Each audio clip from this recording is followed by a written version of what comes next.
Phone tapping కేసులో ఏదో ఉంది అనేటువంటి ఒక క్రైమ్ సినిమా సీరియల్ లెక్క నడుపుతా ఉన్నారు. 2 ఏళ్ల నుంచి డ్రామాలు ఆడుతున్నావు. ఆల్రెడీ నువ్వు గతంలో నా మీద ఫోన్ ట్యాపింగ్ కేసు పెడితే హైకోర్టు కొట్టేసింది, సుప్రీంకోర్టు కూడా కొట్టేసింది. నీ చెంప చెల్లుమనే విధంగా తీర్పు ఇచ్చింది.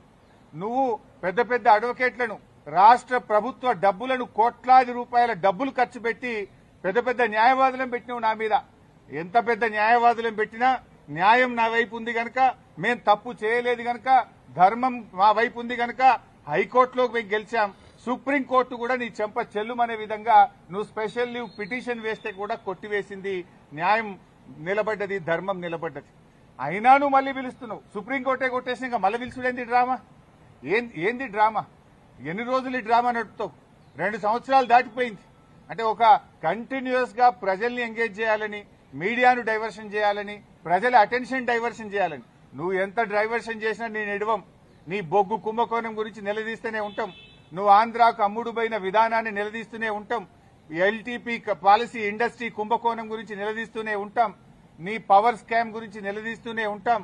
నీ యొక్క అవినీతి బాగోతాలు అన్ని కూడా బయట పెడుతూనే ఉంటాం. 6 గ్యారంటీల కోసం తెలంగాణ ప్రజల పక్షాన నిన్ను ప్రశ్నిస్తూనే ఉంటాం, నిలదీస్తూనే ఉంటాం. నేను ఈరోజు